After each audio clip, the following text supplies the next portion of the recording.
My parents skipped my graduation to sail the Caribbean with my sister. I told them, "Enjoy the view, because you won't be seeing me again." 2 weeks later, my dad showed up holding the diploma I left on their empty seats. But what he said next changed everything. I, 24M, sat in the third row of the auditorium, cap and gown itching against my neck, staring at 2 empty seats I'd reserved for my parents. Around me, families clutched flowers and cameras, their faces bright with pride. My phone buzzed for the 4th time that morning. I didn't need to check it to know what it said. They weren't coming. For years of engineering school. For years of working 2 part-time jobs to cover what my scholarships didn't.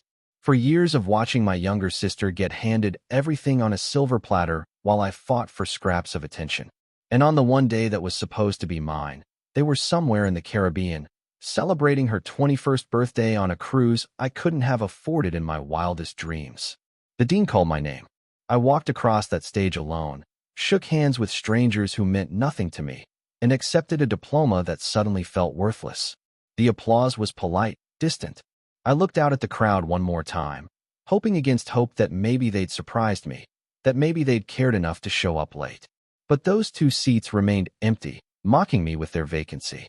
After the ceremony, I sat in my car for an hour, watching families take photos, watching fathers hug their sons, watching mothers cry happy tears.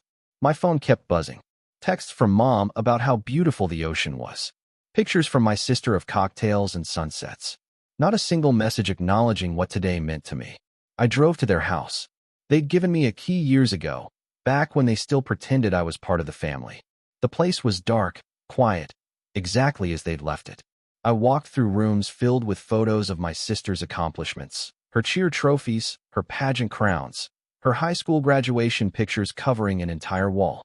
There was one photo of me, tucked in a corner of the den, from my 8th grade science fair. Even then, my sister stood beside me in the frame, stealing focus. I placed my diploma on Dad's favorite chair, right where he'd see it when he got home. No note, no explanation. They'd understand. Then I drove back to my apartment, blocked both their numbers, and started planning my exit from their lives. The job offer from Seattle had been sitting in my inbox for 3 days. It was across the country from them, from this city, from every memory that reminded me I'd never been enough.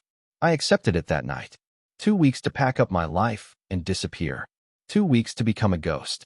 I told my roommate I was leaving. He asked if my family knew. I told him I didn't have family anymore. He didn't push it. Good guy. The days blurred together. I sold what little furniture I owned, donated clothes, sorted through boxes of college memories that now felt hollow. I didn't reach out to my parents. Didn't unblock their numbers. They'd made their choice, and I'd made mine. Then, 13 days after graduation, someone knocked on my door. I checked the peephole and felt my stomach drop. Dad stood in the hallway, looking older than I remembered, holding my diploma in one hand and a small wooden box in the other. I almost didn't open the door. Almost let him stand there knocking until he gave up and left. But curiosity got the better of me. Or maybe it was the part of me that still desperately wanted an explanation that would make everything hurt less. He didn't apologize when I opened the door. Didn't offer excuses about the cruise or my sister's birthday. He just asked if he could come in. I stepped aside, not trusting myself to speak yet. Dad set the diploma on my kitchen counter and placed the wooden box beside it. He looked around the apartment, taking in the packed boxes, the bare walls, the obvious signs of someone leaving forever. He asked if I was moving. I told him Seattle. He nodded slowly, like he'd expected it. Then he asked if I had a few minutes to listen. I told him I'd given him 24 years of listening, and he'd given me empty seats at my graduation. What could he possibly say now that would matter? He sat down at my kitchen table without being invited and opened the wooden box. Inside were letters. Dozens of them, yellowed with age, bundled with string. He pulled out the first one and held it up so I could see the date. 3 months before I was born. Dad told me something I'd never known. Mom had gotten pregnant with me during the worst year of their lives. His business had just failed. They'd lost their house. They were living with his parents and barely keeping their heads above water. When they found out about me, his mother had suggested they weren't ready, that maybe it wasn't the right time. Mom had cried for 3 days straight. But they'd kept me, fought for me. Dad had worked 3 jobs that year to prepare for my arrival. Mom had sewn baby clothes by hand because they couldn't afford to buy them. Every letter in that box was one they'd written to me before I was born, promising to give me a better life, swearing they'd never let me feel unwanted or unloved. He pulled out more letters. One from my first birthday, where they wrote about how proud they were that they'd survived the hardest year of their lives. One from my first day of kindergarten, where Mom wrote about how smart I was, how I taught myself to read before I even started school. One from my middle school graduation, where Dad wrote about how I reminded him of his own father, determined and resilient. I didn't want to feel anything, didn't want these letters to mean anything, but my hands were shaking as he set them in front of me. Dad explained that my sister had been different. She'd come 7 years later, after they'd rebuilt everything, after Dad's new business had taken off, after they'd bought the big house and finally felt secure. They'd never had to struggle with her the way they'd struggled with me. And somewhere along the way, they'd made a terrible mistake. They'd assumed I didn't need them anymore. I was so independent, so capable, always figuring things out on my own. My sister was loud, demanding, always requiring attention and intervention. They'd fallen into a pattern of giving her everything because she asked, while taking me for granted because I never asked for anything. The cruise had been my sister's idea. She'd begged for months. Mom had mentioned my graduation, had said they should stay home, but my sister had thrown one of her tantrums. Dad admitted he'd made the calculation that I'd understand, that I was mature enough not to make a big deal about it. My sister would have made their lives hell if they'd said no. He'd realized how wrong he was when he found my diploma on his chair. Mom had broken down completely, had barely stopped crying since they got home. My sister, apparently, had told them they were terrible parents and had locked herself in her room for 2 days. Even she understood what they'd done. Dad asked if I could forgive them. Not now, not today, but eventually. He said they wanted to make it right, whatever that took, however long it took. They understood if I needed space, if I needed to move to Seattle and start fresh. But they didn't want to lose me forever over one terrible decision. I looked at those letters spread across my table and felt something crack inside me. All those years thinking I wasn't enough, that my sister mattered more, that I was just the obligation they'd kept out of duty. And here was proof that I'd been wanted, had been loved, had been the child they'd fought the hardest for. But it didn't erase the empty seats. Didn't erase 4 years of them missing my college milestones while attending every one of my sister's high school events. Didn't erase the wall of her photos and my single picture tucked in a corner. I told Dad I appreciated him coming. I appreciated the letters. But I was still moving to Seattle. I'd spent too long being the understanding one, the mature one, the one who didn't make waves. I needed to figure out who I was when I wasn't competing for attention I'd never win. He nodded, stood up, and asked if he could hug me. I let him. It felt wrong and right at the same time. When he pulled back, he told me the house would always be my home, and they'd always be my parents, even if I needed to not be their son for a while. After he left, I sat with those letters for hours, reading every word. My parents had loved me. Maybe they'd lost their way. Maybe they'd failed spectacularly, but they'd loved me once. It didn't fix everything, but it made the anger feel less sharp. I moved to Seattle as planned. Didn't call them when I arrived. Didn't send updates about my new job or my new apartment. But I kept those letters in my nightmares, and sometimes, late at night, I'd read them and remember that I'd been wanted once. 3 months passed.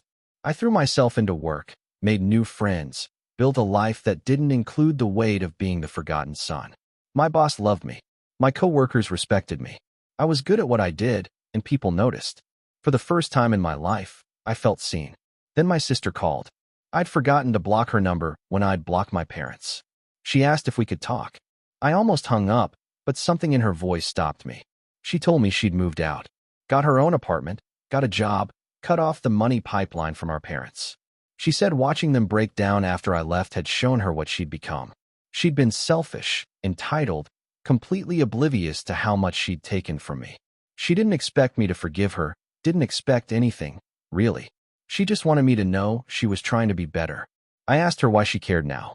She said because she'd lost her big brother, and she'd finally realized he was the only person who'd ever been real with her. Everyone else just told her what she wanted to hear. I'd been the only one who'd called her out, who'd treated her like she needed to earn things. And she'd hated me for it until she realized I'd been right all along. We talked for 2 hours. She cried. I didn't. But something small and frozen inside me started to thaw. Update 1. It's been 6 months since I moved to Seattle.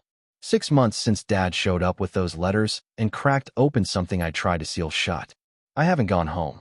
Haven't called my parents. But my sister and I text sometimes. Nothing deep, just stupid memes and random updates. It's more than we've ever had. Last week, Mom reached out through my sister. Asked if she could send me something. I told my sister fine, whatever, as long as it wasn't money or guilt trips. 3 days later, a package arrived. Inside was a photo album I'd never seen before. Every page was me. Baby pictures, toddler pictures, elementary school events I'd forgotten existed. Soccer games, science fairs, school plays. Mom had been at every single one, camera in hand, documenting everything. There were hundreds of photos, carefully arranged, each one labeled with dates and little notes about what I'd said or done that day. The last page had a letter from Mom. She wrote that she'd made this album when I graduated high school, had planned to give it to me when I graduated college. She wanted me to see that even if she'd failed me in recent years, she'd never stopped being proud of me.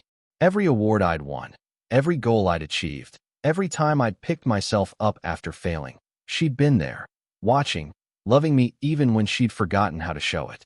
She didn't ask me to come home, didn't ask for forgiveness, just said she understood I needed space, and she'd wait as long as it took. She signed it.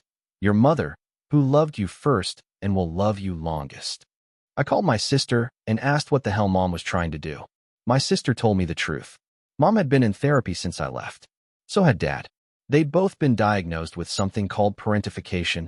They'd treated me like a third parent instead of their child, had expected me to be the mature one, the stable one, while they parented my sister like an actual kid. The therapist had told them they'd reversed our roles, had made me earn love while giving it freely to my sister. They were working on it, going to sessions twice a week. Dad had even told my sister no for the first time in her life last month when she'd asked for money for a designer bag. She'd been shocked. I'd been shocked hearing about it. I asked my sister if she thought they'd really changed. She said she didn't know, but they were trying. And wasn't that worth something? I looked at that photo album for days. All those moments I'd thought I'd been alone, Mom had been there. It didn't excuse the empty seats at my graduation. Didn't erase the years of being overlooked. But it complicated the narrative I'd built where I was the unwanted son they'd kept out of obligation. I made a decision. Not for them. For me. Update 2. I flew home for Thanksgiving.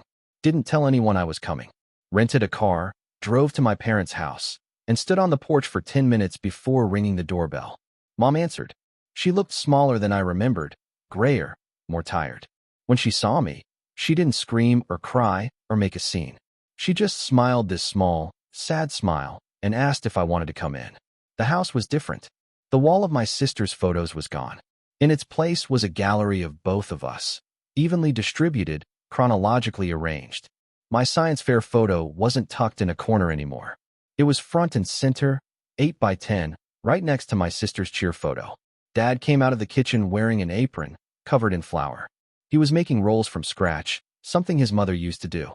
When he saw me, he set down the dough and just stood there, like he was afraid moving might make me disappear. My sister was there too, sitting at the kitchen table, looking nervous. She'd dyed her hair brown, cut off the extensions, dressed in jeans and a sweater instead of the designer clothes she used to live in. She looked more real, more like someone I could actually know. We sat down for the most awkward dinner of my life. Nobody knew what to say. Mom kept passing me dishes I didn't ask for. Dad kept asking about Seattle in this overly careful way, like he was afraid to say the wrong thing. My sister just sat there, quiet for once, letting everyone else talk. Finally, I told them I wasn't here to forgive them. I wasn't here to say everything was fine and we could go back to normal. I was here because I needed to see if they'd actually changed, or if this was just temporary guilt that would fade once they felt like they'd done enough. Dad told me that was fair. Mom started crying, but she nodded. My sister said she'd wondered the same thing about herself, whether she was really changing or just scared of being alone. We talked for hours. Real talk, not the surface-level stuff we'd always done. Dad admitted he'd resented me when I was born, had felt trapped by the responsibility, and it had taken him years to work through that with his therapist. Mom admitted she'd never known how to handle a kid who didn't need her, had felt useless as a mother when I'd figured everything out on my own.